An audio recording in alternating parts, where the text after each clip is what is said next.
Hello everyone good morning नमस्कार जय जगन्नाथ। तो मु एटा स्टार्ट कली मॉर्निंग ब्लॉग रु देख पारते हो मुझे मुंड देखा कहीं तेल भलसे दे कहीं आज हेयर वाश करी।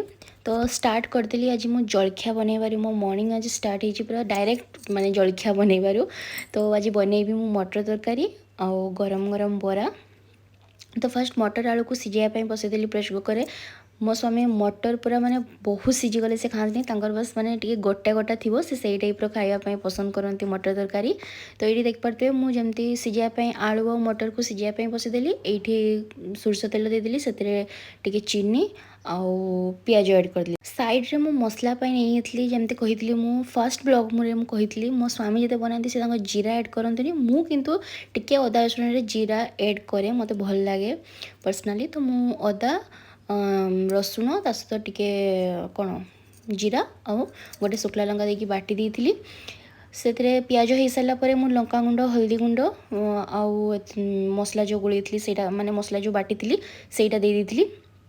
यहीपटे मोपाई पाड़ सरबत बनई रखी सका उठिक मुझे डायरेक्ट जो जलखिया बनई तो पानी फाणी कि माने नॉर्मल एमती पानी पी नी। तो यहाँ मुझे सरबत बनई पाड़ सरबत बनई पीदेली से देखिपे यहाँ मु मसला मोर जो नॉर्मल हो आसला से टमाटो आ मत मसला तरकारी टे भल लगे एमती गोटा कंचा लंका पकाइवाई। तो गोटा कंचा लंका पकईली हो सारापर टे गरम मसला ऐड कर देती टे समय कषिकी से जो सीझा मटर आलू मु ऐड करदेली। आउ जो ये देख पारे मु माने एपटे कषि सारापर मु गरम पानी से ऐड करली। ठंडा पानी ऐड कले मतलब भल हुए मुझे जानी तो मुझे गरम पानी ऐड कली। आईटी साइड रे भाई टे कषारू बाहर कर देती। आउ समस्त ये मो हजबैंड आम जो कका शशुर आसले से फास्ट खाई मुढ़ी आउ पियाज ता सहित मटर आलू तरकारी बहुत टेस्टी भी लगता है। मटर तरकारी बहुत भल लगला समस्त को मो कका शशुर को भी बहुत भल लगला। तो भाई आसला मुझे चाह बसैली आउ ये बरा जो बैटर गुड़ा होता से पियाज कंचा लंका भृसुंगा पत्र टिके कौन जीरा एतकी माने बिरी भलसे गोलैकी गोल गोल करके मु बरा छाणीदेली।